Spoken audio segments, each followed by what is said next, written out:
তাহলেই কেবল সকাল। আর মালিক যদি না চায় তাহলে রাত্রি আর পোহাবে না, হয়ে যাবে পরকাল। জোরে বলেন কথা ঠিক কিনা? মালিক যদি চায় আম গাছে আম দেয়, মালিক যদি চায় জাম গাছে জাম দেয়, মালিক চাইলেই কেবল লিচু গাছে লিচু দেয়, মালিক চাইলেই কেবল ধান গাছে ধান দেয়। মালিক না চাওয়া পর্যন্ত কোনো কিছুই হয় না বাবা। মালিক চাইছে তাই আসমান আমাদের মাথার উপরে সামিয়ানা হিসাবে আল্লাহ তাআলা তৈরি করে রেখে দিয়েছেন। এটার মধ্যে কোনো খুঁটি নাই। সাধারণভাবে আপনারা কাপড় এখানে টানায় রাখছেন, এখানে খুঁটি দেওয়ার প্রয়োজন হয়েছে কি হয় নাই? অথচ সাতবক আসমান, কোন আসমান লোহা দিয়ে তৈরি, আবার কোন আসমান তামা দিয়ে তৈরি, কোন আসমান আল্লাহ রাব্বুল আলামিন স্বর্ণ দিয়ে তৈরি করে রেখেছেন। আপনারা বলতে পারেন, প্রশ্ন আসতে পারে, হুজুর তাহলে কত স্বর্ণ লাগছে আর কতটুকু স্বর্ণ বা দিয়ে রাখছেন আল্লাহ তাআলা? এটা বোঝানোর জন্য একটু আপনাদেরকে গভীরে নিয়ে যাওয়া দরকার। আজ পর্যন্ত কোন বিজ্ঞানীরা জমিন থেকে নিয়ে আসমান পর্যন্ত কত বেশি দূরত্ব রাস্তা, এটা এখন পর্যন্ত বিজ্ঞানীরা বের করতে পারে নাই। তবে এতটুকু বের করেছে বাবা, সবচাইতে দূরবর্তী যে তারকা রয়েছে, এই তারকার নাম হলো কুয়াশার। কি নাম? কুয়াশা না, কুয়াশার। সবচাইতে দূরবর্তী যে তারকা, এই তারকার নাম হলো কুয়াশা। বিজ্ঞানীরা রিসার্চ করে বের করেছে, এই যে আমরা বিদ্যুৎ দেখছি, আলো দেখছি বাবা, আলোর গতি হলো 1,86,000 বর্গ মাইল। ঠিক বললাম না ঠিক বললাম? মাইল বললে এখন বর্তমানের যুবকরা বুঝতে নাও পারে, কিলোমিটার এরা ভালো বোঝে। অর্থাৎ সেকেন্ডে বিদ্যুতের গতি হলো, আলোর গতি হলো 3 লক্ষ কিলোমিটার। বিজ্ঞানীরা রিসার্চ করে বের করেছেন জমিন থেকে নিয়ে কুয়াশার যে দূরত্ব, অর্থাৎ যেই তারকা শেষ তারকা, দূরবর্তী যেই তারকা, এর পরে আর কোনো তারকা নেই। এই তারকা পর্যন্ত আলোর গতিতে যদি কোনো যানবাহন মানুষরা তৈরি করা সম্ভব হয়, যদিও এটা সম্ভব হবে না, এর পরেও বিজ্ঞানীরা বলেছেন, এর পরেও যদি সম্ভব হয়, জমিন থেকে নিয়ে দূরবর্তী কুয়াশার নিকটে, অর্থাৎ এই তারকার নিকটে পৌঁছতে সময় লাগবে 1000 কোটি বছরের সমান। সুবহানাল্লাহ। একটু আস্তে কর, আস্তে আস্তে কয়, কোন জগতে জাগে? আরে আমি তো আস্তে কইতে বেশি, মানে কি আস্তে কইতে বেশি না জোরে কইতে বেশি? কিছুই বুঝেন না আপনারা। এমনি তো মানুষ অনেক বেশি আলহামদুলিল্লাহ। আমার জুমার মসজিদে আমি গর্ব অহংকারের জন্য বলছি না, আলহামদুলিল্লাহ, আমার জুমার মসজিদে প্রায় 12 থেকে 1300 মুসল্লি। 12 থেকে 1300 মুসল্লি। ডিঙ্গাডোবা বাইতুল মামুর জামে মসজিদে আমি ওখানে নামাজ পড়াই। আপনাদের দাওয়াত রইল, জুমার দিনে যাই। এমনি তো আপনারা অনেক বেশি বসে আছেন, তারপরেও যদি একটু আওয়াজ না দেন, আশ্চর্যজনক কিছু শুনলে তখন সুবহানাল্লাহ বলতে হয়। একবার সুবহানাল্লাহ বলার দ্বারা কত লাভ। আমি তো এই দিকেই যাইতেছি কেবল, আমি তো আয়াতের দিকে হয়তো বা যাওয়ার সময় পাবো কি পাবো না আমি জানি না। আমাকে সময় আগেই বেঁধে দিয়েছে 9:30, আমি এই জন্য মোবাইল বের করে রাখছি। আলোচনা যতটুকু হয় হোক নাকি সাগর ভাই? ভাইরা আমার, বলতেছিলাম দূরবর্তী যেই তারকা, এই তারকার নিকটে দুর্গাপুরের যেই এক সময় বাস চলাচল করতো, আপনারা অনেকেই বলতে পারবেন, মুরব্বীরা, বর্তমানের যুবকরা বলতে পারবে না। সেই 95, 96, 97 সালের কথা বলতেছি আমি। দেখছেন তো আপনারা দুর্গাপুরের বাসের অবস্থা এমন অনেক সময় দেখেছি, স্টার্ট ধরে নাই, পিছনে 12 থেকে 13 জন নিয়ে এমন ভাবে ধাক্কা, এবার মার ধাক্কা। এইরকম বাস নিয়ে তারকার কাছে যাওয়ার জন্য যানবাহন নয়, বরং এমন যান, এমন বাহন, বিমান নয়। হাজী সাহেবরা আছে, ওই যে হাজী সাহেব নতুনই হজ করে আসলো, মদিনায় গিয়ে দেখা, আমিও আসছিলাম বলার জন্য, কিন্তু এসে শুনলাম যে হয়ে গিয়েছে, আর বলি নাই। জাহাজে আপনি 4 থেকে 5 সেকেন্ড, সর্বোচ্চ 6 সেকেন্ডে 1 কিলোমিটার যায়। হাজী সাহেব খেয়াল করেছেন, 6 সেকেন্ডে 1 কিলোমিটার যায়। এটা 1 কিলোমিটার নয়, বরং 1 সেকেন্ডে 3 লক্ষ কিলোমিটার যাবে। এমন যানবাহন যদি কেউ তৈরি করতে পারে, এমন যানবাহন নিয়ে ওই কুয়াশা পর্যন্ত পৌঁছতে সময় লাগবে 1000 আলোকবর্ষের সমান। ভাইরা আমার, যেটা বুঝাইতে চাইতেছিলাম, মজার বিষয় হলো আল্লাহ রাব্বুল আলামিন বলেন, ইন্না যায়্যানাস সামাআ আদ-দুনিয়া বিজিনাতিল কাওয়াকিব। আমি আল্লাহ রাব্বুল আলামিন প্রথম আসমানের নিচে যত কিছু দিয়ে আমি সাজাইছি, এগুলো আমার প্রথম আসমানের সঙ্গেও না, বরং প্রথম আসমানের নিচে আমি উল্কা পিণ্ড রেখে দিয়েছি, তারকা রাজি রেখে দিয়েছি, চন্দ্র রেখে দিয়েছি, সূর্য রেখে দিয়েছি। এর উপরে কত উপরে আসমান, বিজ্ঞানরা এখন পর্যন্ত রিসার্চ করে বের করতে পারে না। মজার বিষয় হলো, আমি ওইটা বোঝানোর জন্য এতটুকু নিয়ে আসছি, কিয়ামত পর্যন্ত বিজ্ঞানরা রিসার্চ চালিয়ে যাবে, এরপরেও সম্ভব হবে না জমিন থেকে নিয়ে প্রথম আসমানের দূরত্ব কত। এখন আপনি যদি বলেন যে হুজুর আমি মাপ করা হয়ে গিয়েছে, তাহলে তো আলহামদুলিল্লাহ। ওই যে একটা গল্প বলতে হয়, 2 জন মহিলা, একেবারে সাদা সিধা কিছু মহিলা আছে না, আগের যুগের, মনে করেন লেখাপড়াও করে নাই, কিছুই জানে না, সাদা সিধা 2 জন মহিলা। মনে করেন এই যে হরিয়ান সুগার মিল আছে, চিনির মিল আছে, আপনারা অনেকেই হয়তোবা চিনির মিল দেখেছেন। চিনির মিলের ভিতরে কিন্তু কার্যক্রমগুলো লোহার দিয়েই বেশি তৈরি, লোহা দিয়েই তৈরি করে রেখেছে। 2 জন গিয়েছে, সাদা সিধা মহিলা, গ্রাম্য মহিলা, কিছুই তেমন বুঝে না। 2 জন গিয়েছে চিনির মিল দেখার জন্য, চিনি মিল দেখেছে, দেখে চলে আসছে। এসে একজন আরেকজনকে বলে, বুবু কেমন দেখলা? বলে খুব ভালো লাগলো। বলে তাহলে বলো তো দেখি, তুমি একটু তোমার কেমন আইডিয়া, এই চিনির মিলে কেমন লোহা আছে, মানে লোহা কতটুকু আছে এটা তুমি বলতে পারবা? ও চিন্তা ভাবনা করে বলে,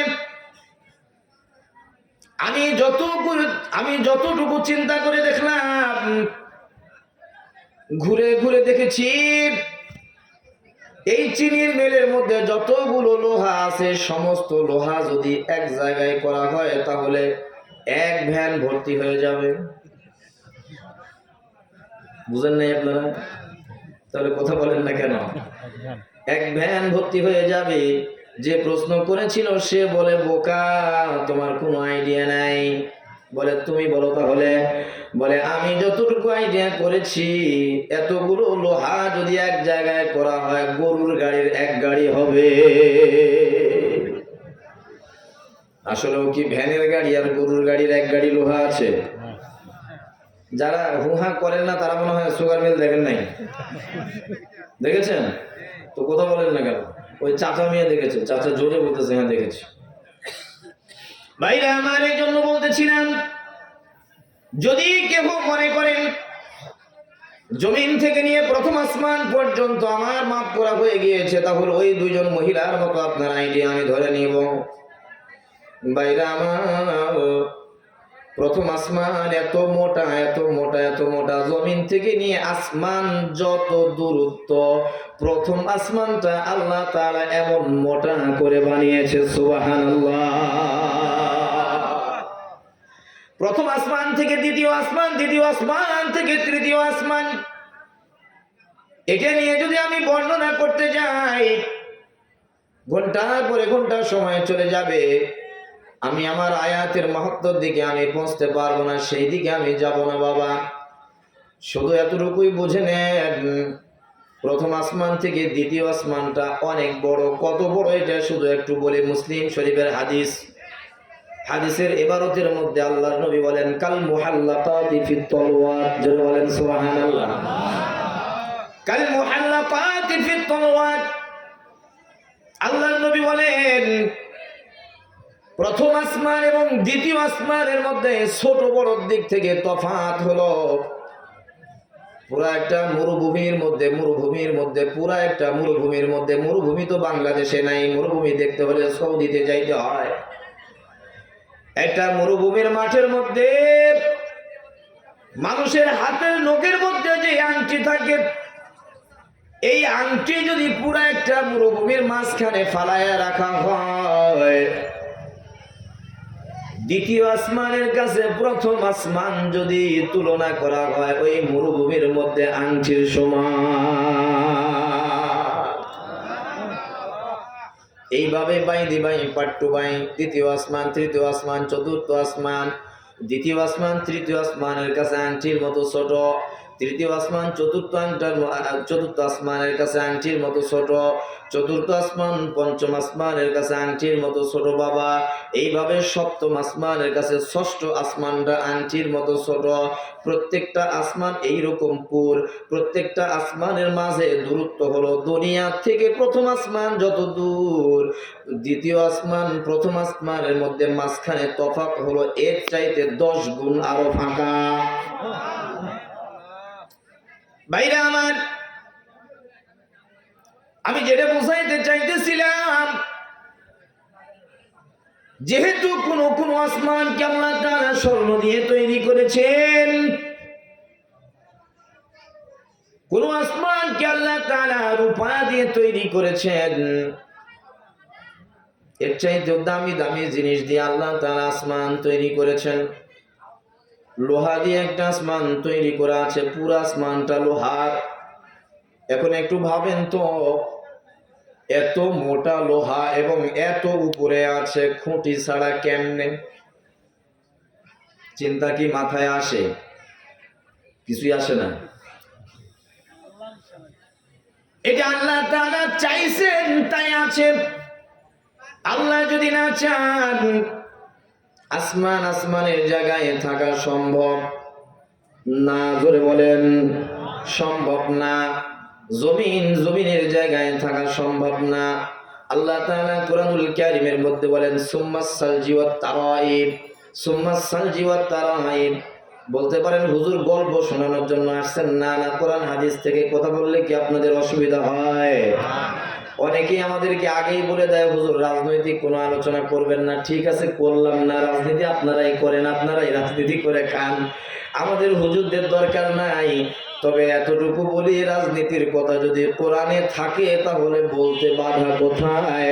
যদি বলতে তোমরা বাধা দাও তাহলে বুঝবো আবু জেহেলের দলের লোক। আমি রাজনৈতিক দিকে যাইতেছি না, তবে ইমানদার হিসাবে এতটুকু আপনাদেরকে বলতে চাই,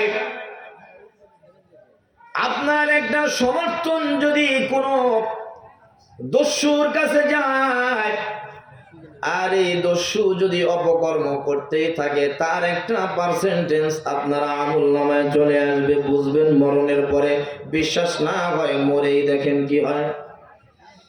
আর আপনার সমর্থন যদি ভালো মানুষের প্রতি হয়, ভালো মানুষটা যদি সমাজকে ভালো করে গড়ার জন্য চেষ্টা চালায়, ভালো করে যদি সমাজটা গড়ে, যতগুলো ভালো কাজ করবে সমস্ত ভালো কাজের একটা হাসানা, ওই যে বলছিলাম হাসানা যেখান থেকে আমি আসছি, একটা পার্সেন্টেজ আপনার আমলনামায় চলে আসবে। আল্লাহ বলবে, গোলাম বান্দা, কিয়ামতের ময়দানে আল্লাহ তাআলা বান্দাদেরকে ডেকে ডেকে বলবে, ইয়া আব্দি তাআল হিনা হাযিহি ইলাল ওয়াক্ত। ও গোলাম, আয় আয় আয় আমার সামনে আয়, এই জায়গায় দাঁড়া, কাঠগড়ায় আজকে দাঁড়া। কাঠগড়ায় দাঁড় করানো হবে। জীবনে একটা আমলও করেন নাই, জীবনে একটা আমলও করেন নাই, একটা শুধু নেক আমল আছে, একটা শুধু নেক আমল আছে। একটা নেক আমল আল্লাহ তাআলা কত বেশি বাড়ায় দিতে পারে। সূরা নিসার 40 নং আয়াতের ব্যাখ্যায় তাফসীরের মধ্যে ধরা হয়েছে বাবা। তাফসীরে নূরুল কোরআন আপনারা পড়লে আজকে আমি যেই ঘটনাটা বলতেছি হুবহু আপনি পেয়ে যাবেন। গল্প নয়, তাফসীরের কিতাব থেকে আমি বলতেছি বাবা। আল্লাহ তাআলা একজন বান্দাকে ডাক দিয়ে বলবে, বান্দা কাঠগড়ায় দাঁড়া। বান্দা কাঠগড়ায় দাঁড়িয়ে যাবে। বান্দা কি বলবে, বান্দা এই যে তোর 99টা বই তৈরি হয়েছে, 99টা বই তৈরি হয়েছে, অর্থাৎ তুই জীবনে যতগুলো অপকর্ম করেছিস সমস্ত অপকর্মগুলো আমার ফেরেশতারা লিখে রেখেছে। দেখ তো, তুই একটু দেখ, তুই একটু পড়। সূরা বানী ইসরাঈলের 2 নম্বর পৃষ্ঠায় 11 নম্বর লাইনে আল্লাহ তাআলা ডাক দিয়ে বলেন, ইকরা কিতাবাকা কাফা বিনাফসিকা ইয়াউমা আলাইকা হাসিবা। ও গোলাম, এই যে তোর ডায়েরি তোকে আমি দিয়ে দিলাম, তোর কিতাব তোকে আমি দিয়ে দিলাম। জীবনে আমি যা কিছু করছি, ন্যায় করছি, অন্যায় করছি, গুনার কাজ করছি, নেকির কাজ করছি, সব কিছু লিপিবদ্ধ করার জন্য দুইজন আছে না নাই? আরো জোরে বলতে হবে, আছে না নাই? দুইজন আছে। এই দুইজনকে আমরা কোনোদিন বেতন দেই না, কোনদিন আমাদের কাছ থেকে একটা টাকাও চাইলো না, একটা টাকাও চাইলো না বাবা। শুধুমাত্র বোঝানোর জন্য আমি আপনাদের কাছে একটু অন্যদিকে নিয়ে যাই। মনে করেন আপনি একজনকে ক্রয় করে নিয়েছেন। গোলাম তো এখন কিনতে পাওয়া যায় না, আগে এক সময় গোলাম বেচা কিনা হইতো। মনে করেন একজন মানুষকে আপনি 10 লক্ষ টাকা দিয়ে কিনে নিয়েছেন। এই বেচারা এখন আপনি যা বলবেন তাই শুনবে, কিন্তু কথা হলো যা কিছু করবে সে 10 টাকাও যদি ইনকাম করে, এই 10 টাকার মালিককে, যেহেতু আপনি কিনেছেন মালিক তো আপনি। কি বলেন? আপনারা কি বুঝতেছেন না? সাবির ভাই প্রধান বক্তব্য হবে। ভাইরা আমার একটু গুহা ধরবেন। 10 লক্ষ টাকা দিয়ে আপনি একজন গোলাম ক্রয় করলেন।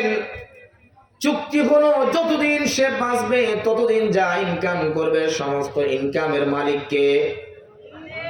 যে কিনলো সে তাই কিনা। এবার দেখেন তো, এই আমানত চাঁদে রোজা নজদে মাস, এই আমানত চাঁদে রোজা নজদে মাস, দর হাকিকত মালিকে গারশি খুদাস্ত, দর হাকিকত মালিকে গারশি খুদাস্ত। চোখের মতো এত সুন্দর একটা নিয়ামত দিয়েছেন কে? আল্লাহ। জোরে ডাক দিয়ে বলেন কে? এই যে চোখের পাপড়ি গুলো রয়েছে বাবা, চোখের পাপড়ি অর্থাৎ উপরের ঢাকনা, নিচের ঢাকনা, উপরের ঢাকনা। উপরের এক পাশে চোখের উপরের ঢাকনাতে পর্দা রয়েছে, স্প্রিং রয়েছে 3500।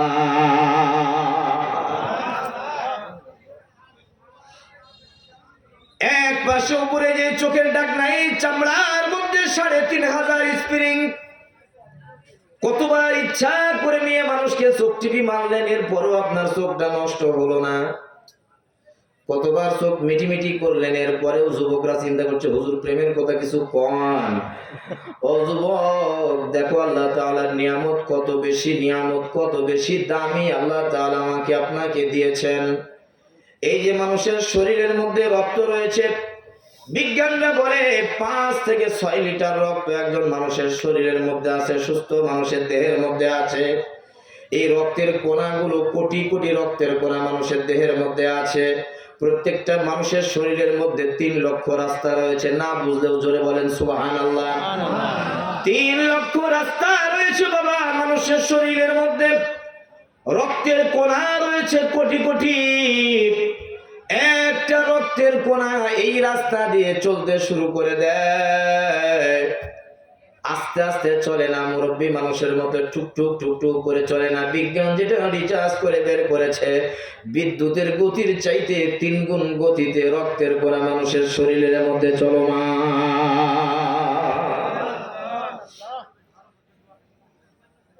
কোটি কোটি রক্তের কণা, 3 লক্ষ রাস্তা কে তৈরি করে দিল? আল্লাহ। জোরে ডাক দিয়ে বলেন কে?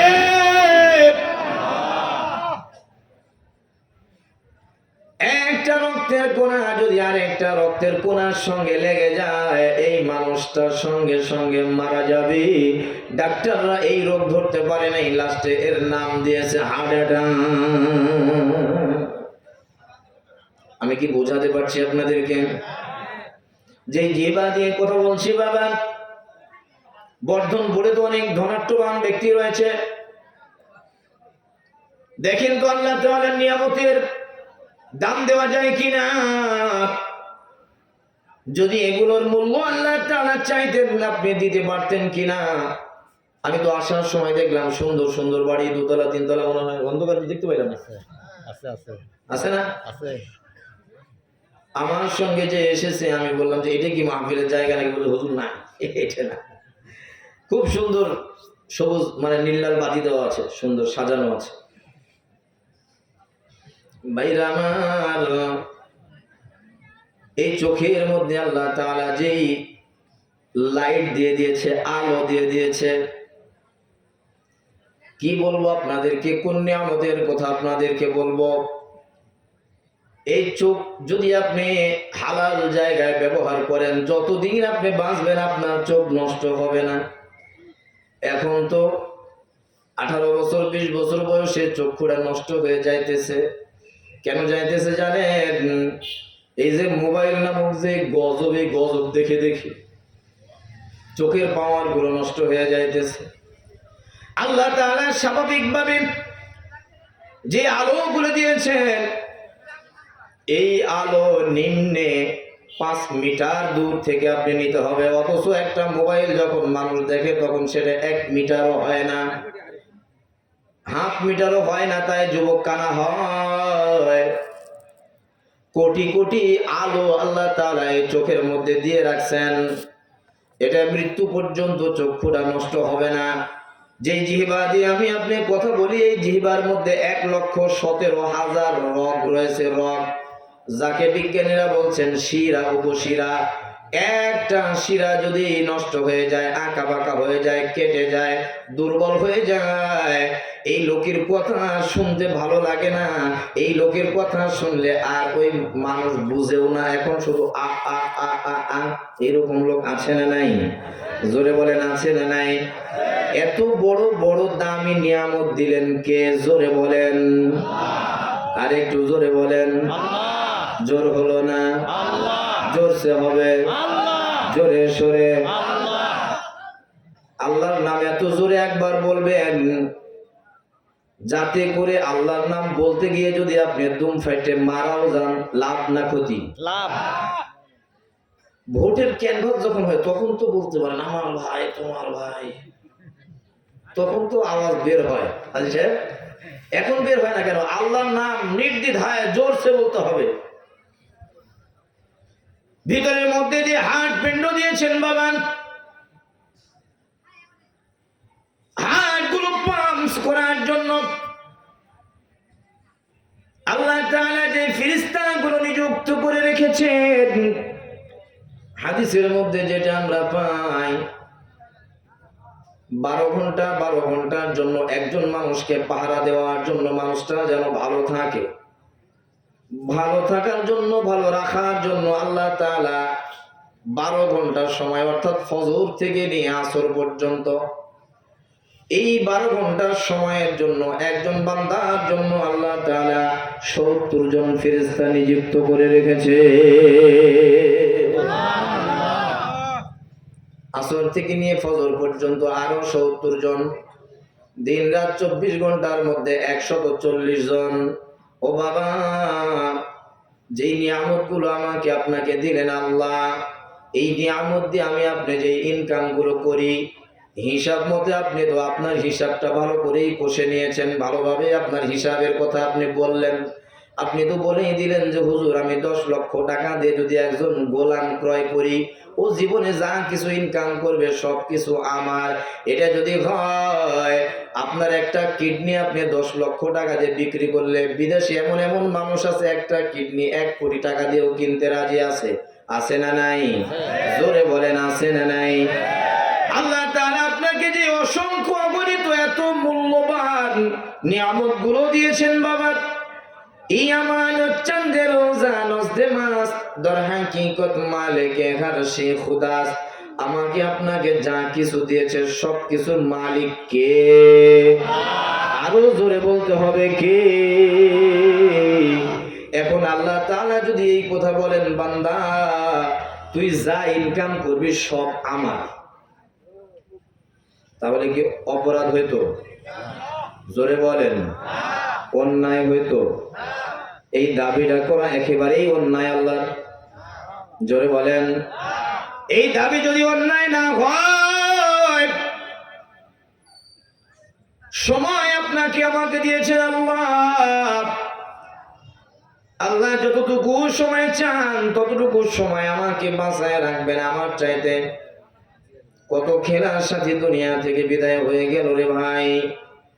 আমার চাইতে কত ছোট ছোট মানুষ দুনিয়ার থেকে বিদায় হয়ে গেল রে চাচা। পাড়া প্রতিবেশী বাচ্চা হয় 2 দিন 3 দিনের মাথায় মারা যায়, এরপরেও কি হুঁশ হয় না? আল্লাহ তাআলা বলেন, গোলাম দিন এবং রাত মিলে আমি তোমাকে 24টা ঘন্টা সময় দিয়ে দিলাম। বেশি সময় আমাকে দেওয়া লাগবে না, বেশি সময় আমাকে দেওয়া লাগবে না। ফজরের সময় এসে 10টা মিনিট সময় দে আমাকে, জোহরের সময় এসে মাত্র 10টা মিনিট সময় আমাকে দে। আসরের নামাজ 4 রাকাত নামাজ পড়তে অনেকের মাত্র 3 মিনিট লাগে, হলো 3 মিনিট দে, তুই 3 মিনিটই দে। মাগরিবের নামাজ 3 রাকাত 5টা মিনিট সময় গোলাম দে। এশার নামাজ 4 রাকাত, তুই 10টা মিনিট সময় এখানে দে। দিন রাত 24 ঘন্টা যিনি আমাকে দিয়েই দিলেন, এই মাওলা কি 1টা ঘন্টা সময় পাওয়ার উপযোগী না? অনেকেই কথা বলছেন না যে 24 ঘন্টার সময় যিনি আমাকে দিলেন, এই মালিক কি মাত্র 50 মিনিট সময় আমার থেকে পাওয়ার যোগ্যতা রাখে না? কেন সময় দেই না বাবা? এখানে হয়তো এমন লোক বসে থাকলেও থাকতে পারেন, রাগ করলে করতে পারেন, এরপরেও হক কথা বলা দরকার আছে না নাই? হয়তো বা অনেকে এরকম আছেন যে আজকে ফজর থেকে নিয়ে এশা পর্যন্ত এক ওয়াক্ত নামাজও পড়ে নাই, এরকম লোক। ও বান্দা, কত সুন্দর করে তোকে আমি তৈরি করলাম, জীবের মধ্যে সবচেয়ে সুন্দর করে তোকে আমি তৈরি করলাম। কাঠ গোড়ায় দাঁড়া, মনে আছে নাকি আপনাদের? জীবনের ফর্দটা 99টা পর্যন্ত ফর্দ। হাদিসটি আবু দাউদ শরীফের মধ্যে আনা হয়েছে। ইবনে আব্বাস রাদিয়াল্লাহু তাআলা আনহু বলেন, 99টা ফর্দ, 99টা বই, 99টা ডায়েরি মনে করেন। বলতে পারেন হুজুর তাহলে মনে হয় ছোট ছোট ডায়েরি, মনে হয় একেবারে ছোট ছোট কয়েকটা পাতার ডায়েরি, তাই 99টা হয়েছে। না না না, এক একটা ডায়েরি হাদিসের মধ্যে বলা হয়েছে, আল্লাহর নবী বলেন তরফুল আইন, তরফুল আইন অর্থাৎ চোখের শেষ সীমানা যেখানে গিয়ে পৌঁছে মানুষের, এক একটা ডায়েরি, ওই বান্দার এক একটা ডায়েরি এত বড় বড় লম্বা। 99টা ডায়েরি আল্লাহ তাআলা হাতের মধ্যে তুলে দিয়ে বলবেন, গোলাম পড়। আপনি বলতে পারেন হুজুর আমি তো পড়তে পারি না, ওই সময় বলে দেবো আমি পারি না রাত্রি। না না না, আল্লাহ তাআলা বলে দিবেন ইকরা কিতাবা, তোর ডায়েরি তুই পড়, আজকে হুজুর পড়বে না, আজকে হুজুর পড়া লাগবে না, তুই পড়, ডায়েরি পড়ে দেখ তোর উপরে জুলুম করা হয়েছে কিনা। ওই যে আয়াতের শুরুর দিকে আল্লাহ তাআলা বলেন, আমি কারোর উপরে বিন্দু পরিমাণ জাররা পরিমাণ জুলুম করব না, জাররা পরিমাণ জুলুম আমি আল্লাহ রাব্বুল আলামিন কারোর উপরে করিও না। আমি জানি না আপনাদেরকে বোঝাতে পারছি কিনা বাবা। আল্লাহ তাআলা গোলামকে ডাকতে বলবে, বান্দা তোকে তো খুব মোহাব্বত করে তৈরি করেছিলাম, গলা থেকে নিয়ে নিচ পর্যন্ত এগুলো আমি ফেরেশতা দিয়ে তৈরি করেছি, তোর মুখমণ্ডল আমি আল্লাহ তাআলা কুদরতি হাত দিয়ে বানাইছি, কুদরতি হাত দিয়ে বানাইছি। ও গোলাম এত দামি দামি আসমান আমি আল্লাহ তাআলা তৈরি করেছি, এটা আমি আমার হাত দ্বারা বানাই নাই। আমি শুধু বলেছি কোন হয়ে যা, সঙ্গে সঙ্গে হয়ে গিয়েছে ফায়াকুন। এত বড় সূর্য তোরা দেখিস পৃথিবী থেকে 9 কোটি গুণ বড়, এই সূর্যটা আমি আল্লাহ রব্বুল আলামিন নিজের হাতের দ্বারা বানাইনি। আমি শুধু বলেছি কোন সূর্য হয়ে যা, সূর্য হয়ে গিয়েছে। যেই চন্দ্র তোরা দেখিস রে আমার বান্দা,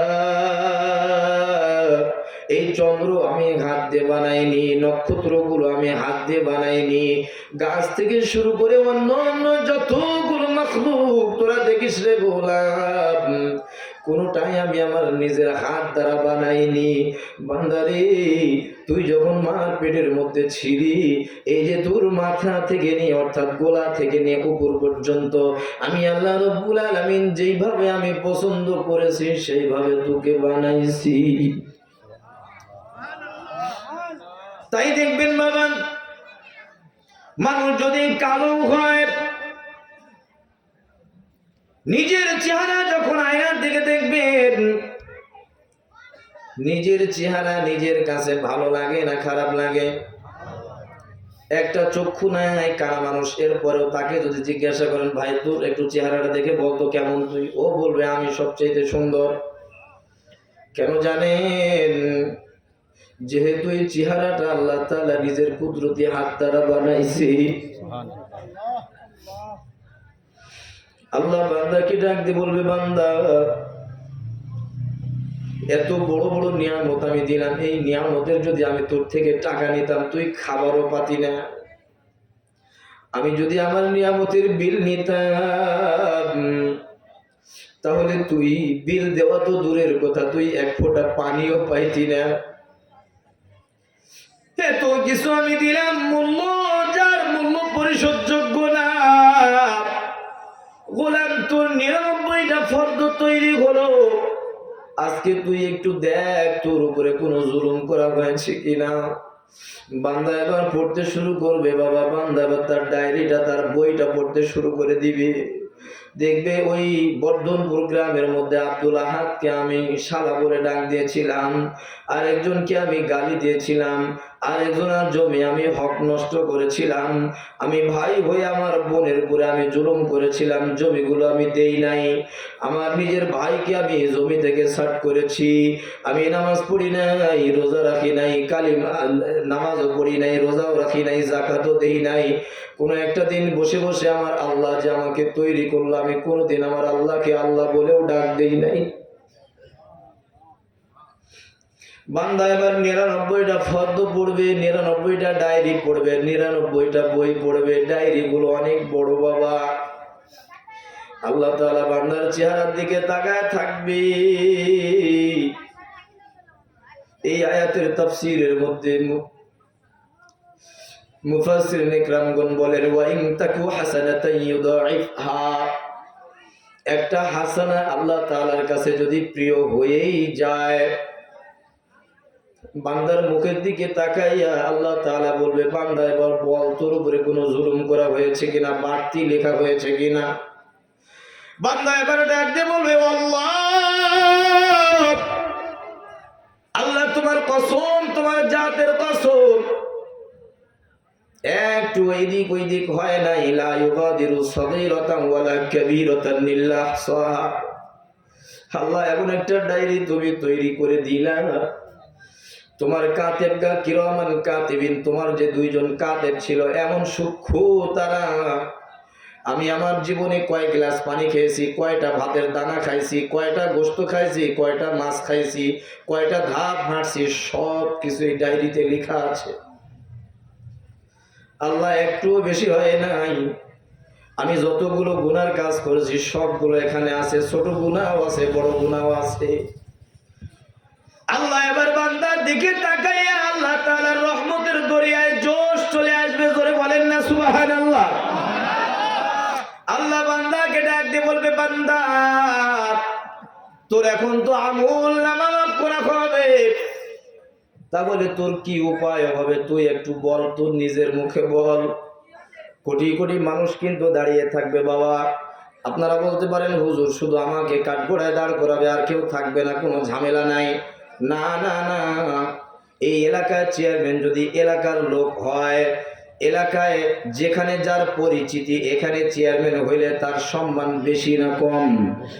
আপনি এই এলাকার চেয়ারম্যান, মনে করেন চট্টগ্রাম গিয়েছেন বা সিলেট গিয়েছেন, আপনি কিসের চেয়ারম্যান, কি কে, ওই এলাকার লোক কি আপনাকে দাম দিবেন? এই জন্য পরিচিত মানুষ যারা আছে তাদের সামনে বিচার আচার হবে। আল্লাহ তাআলা বান্দাকে ডাকতে বলবে, বান্দা তোর আমলনামা যখন তো মাফ করা হবে তুই কি করবি বল। বান্দা এবার ডাক দিয়ে বলবে, আল্লাহ আমার জীবনে তো আমি কোনোদিন নামাজ পড়লাম না, কোনোদিন রোজা রাখলাম না, তোমাকে কোনোদিন একা একা বসে বসে আল্লাহ বলেও ডাক দিলাম না, একটা নেকিও নাই। এখন আমার তো জাহান্নাম ছাড়া কোনো গতি নাই, এতগুলো ডায়েরি, এতগুলো ফর্দ। আল্লাহ তাআলা রহমতের হাত থেকে একটা কাগজ বের করে দিবে, বের করে দিয়ে বলবে, বান্দা কাগজটা তুই নে, কাগজটা তুই রাখ, এই কাগজটা তোর হাতের মধ্যে রাখ। যখন ফেরেশতারা তোর 99টা ডায়েরি মিজানের এক পাল্লায় রেখে দিবে, অপর পাল্লায় আমি যে কাগজটা দিলাম এই কাগজটা তুই অপর পাল্লায় রেখে দিবি। বান্দা এবার দেখে কাগজটা হাতের মধ্যে নিয়ে কি লেখা ছিল এটা জানা দরকার আছে না নাই? জোরে বলেন, আছে না নাই?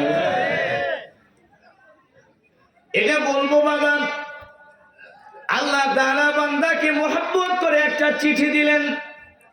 চিঠির মধ্যে কি লেখা আছে এটা সকলেরই জানা দরকার, সকলেরই জানা দরকার। তবে আমি একটু আপনাদেরকে অন্যদিকে নিয়ে যেতে চাই। আজকে আমি যতটুকু বয়ান করলাম, যতটুকু আলোচনা করলাম, এই আলোচনার দ্বারাই আপনাদের মস্তিষ্ক কি বলে একটু সাক্ষী দেন। নামাজ পড়া দরকার আছে না নাই? দাড়ি রাখা দরকার আছে না নাই? পরের আইল ঠিলা দরকার আছে না নাই? মাশাআল্লাহ, তাহলে আপনারা হুঁশে ঠিক আছেন। আমি তো মনে করেছিলাম শুধু জোশের উপরে আছেন কিনা। ভাইরা আমার, আমি যদি দিনরাত 24 ঘন্টা যদি আল্লাহর গোলামি করি, এর পরে আল্লাহ তাআলা একটা নিয়ামতের শুকরিয়া আদায় করে শেষ হবে না।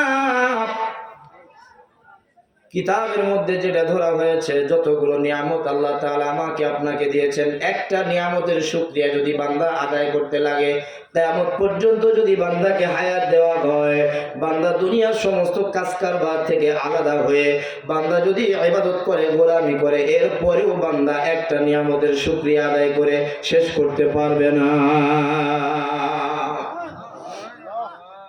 ভাইরা আমার, আজকের যে মাহফিল, কেউ ওঠাউঠি করবেন না। আপনাদেরকে একটু জানার জন্য আমি প্রশ্ন করি, ইসলামের কাজে বাধা দেয় এর নাম কি? শয়তান না? জানেন না আপনারা? কিছুই জানেন না আপনারা? ইসলামের কাজে, ভালো কাজে বাধা দিয়েছে আবু জেহেল, উতবা, সাইবা। আপনার এমন কোন কার্যকলাপ যদি এখানে হয়, আপনার কার্যকলাপের দ্বারা ওয়াজ মাহফিলটা যদি বন্ধ হয়, তাহলে আপনি ওই দলের লোক। এখন কেউ ওঠাউঠি করবেন না। এখন যদি ওঠাউঠি করেন তাহলে আমরা মনে করব আপনি কোন দলের লোক। বুঝতে পারতেছেন তো আমি কি বুঝাই? ভাইরা আমার, আল্লাহর নবী হাদিসের মধ্যে বলেছেন, মান বানা লিল্লাহি মাসজিদা বানাল্লাহু লাহু বাইতান ফিল জান্নাহ। কালকের আগের দিনে আমার মাহফিল ছিল নাটোরের চলন বিলের কাছে। চলন বিলের কাছে এইরকম এত বেশি মানুষ না। মাদ্রাসার মাহফিল ছিল।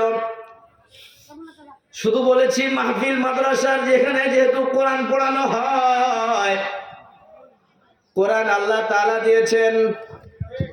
কোরআন এটা কোনো মাখলুক না, এটা হলো খালেকের একটা জুজ, খালেকের একটা অংশ, অর্থাৎ আল্লাহ তাআলার অংশ হলো কুরআনুল কারীম। সুবহানাল্লাহ বলবেন না? আল্লাহর একজন বান্দা খুশি হয়ে 2,65,000 টাকা দিয়েছে। ও বাবা, আল্লাহর নবী হাদিসের মধ্যে বলেন, মান বানা লিল্লাহি মাসজিদান বানাল্লাহু লাহু বাইতান ফিল জান্নাহ। আল্লাহর দুনিয়ায়, আল্লাহর জমিনে আল্লাহর কোন গোলাম যদি একটা মসজিদ তৈরি করে, আল্লাহ তাআলা মহব্বত করে বান্দার উপরে রাজি আর খুশি হইয়া এই বান্দার জন্য জান্নাতের মধ্যে ঘর বানায়। দরকার আছে না নাই? ভাইরা আমার, দেখেন তো টিনের বেড়া দিয়ে একটা মসজিদ তৈরি হয়েছে। এই মসজিদে আমির মামুর যার যতটুকু সামর্থ্য আছে শরীক হওয়া দরকার আছে না নাই? অনেকের বাড়ি, এত সুন্দর সুন্দর বাড়ি তৈরি করেছেন বাবা, বাড়ি কিয়ামতের দিন সাক্ষী দিবে না, অর্থাৎ মসজিদ সাক্ষী দিবে। এই মসজিদে যতদিন পর্যন্ত মসজিদটা থাকবে, মনে করেন আপনি যদি 1000 ইট দেন, 1000 ইট যতদিন পর্যন্ত এই মসজিদে থাকবে, যতগুলো মানুষ এই মসজিদে নামাজ আদায় করবে, সকলের কবুলিয়ত নামাজের সওয়াব আপনার আমল নামায় আল্লাহ তাআলা দিয়ে দিবে। তাই আসুন দেখি, ইটের দাম তো এবার খুব বেশি না। এই মসজিদটা টিনের মসজিদ যদি এইভাবেই থেকে যায়, আর আমাদের বাড়ি যদি ভিআইপি তৈরি হয়, কিয়ামতের ময়দানে আল্লাহ যদি বলে এই সোজা হয়ে দাঁড়া, আর ফেরেশতাকে যদি বলে এই তুই লাগা, অন্যায় হবে না? জোরে বলেন না। জিজ্ঞাসা করবেন আল্লাহ কেন লাগাবে? কয় আমার মসজিদটা টিনের ছিল আর তোর বাড়িটা ছিল এত সুন্দর চকচকা ঝকঝকা, এই লাগা তো কথা ছাড়াই লাগা। অন্যায় হবে না। তাই আসুন দেখি, মসজিদকে সুন্দর করার জন্য বাপজিরা আমার দুই পায়ে হাত রেখে বলি, রাত্রে যখন আমি আপনি ঘুমাই, ঘুম ভাঙলে সকাল, ঘুম না ভাঙলে পরকাল। হতে পারে আজকে রাত আমার জীবনের শেষ রাত, হতে পারে কি পারে না? হতে পারে বাবা। তাই আসুন, মসজিদটা যেহেতু নতুন, একেবারেই নতুন মসজিদ আমার মনে হয়, এরপরে দেখি 20 জন লোক একটু চাই যে হুজুর 1000 করে ইট দিব। 20টা লোক দাঁড়ান যে হুজুর আমি মসজিদে 1000 ইট দেব। যুবক নাম কি? ভাই নাম লিখলেন তো? নাম লিখলেন? এই নাম লিখলেন? খাতা কলম দিয়ে লিখতে পারে কে কে? একটু আমার কাছে আসেন, 2-3 জন আসেন। ভাই নাম কি? এই গ্রামে বাড়ি? আসগর আলী ভাই 1000 ইট। জোরে বলেন মারহাবা, আরো জোরে বলেন মারহাবা। আল্লাহ তোমার গোলাম আসগর আলী যার নাম করলো কত সুন্দর কাম, তোমার মসজিদকে মহব্বত করে করলো 1000 ইট দান। কবুল করো সুবহান। ইহকাল এবং পরকালে বাড়ায় দাও তোমার গোলামের মান আর সম্মান। আল্লাহ ওনার পিতা মাতা যদি দুনিয়া থেকে চলে যেয়ে থাকে মাফ করে দাও, আর যদি জীবিত থাকে আল্লাহ নেক হায়াত দারাজ করে দাও। সকলেই বলেন আমিন। 2 নম্বরে দাঁড়ান দেখি, হুজুর আমি দিব 1000 ইট। আলহামদুলিল্লাহ। ভাই নাম কি? আকবর ভাই 2000। আপনার নামে 1000, ভাবির নামে 1000। ছেলে মেয়ে নাই? ছেলে মেয়ে নাই। কয়টা ছেলে? একটা।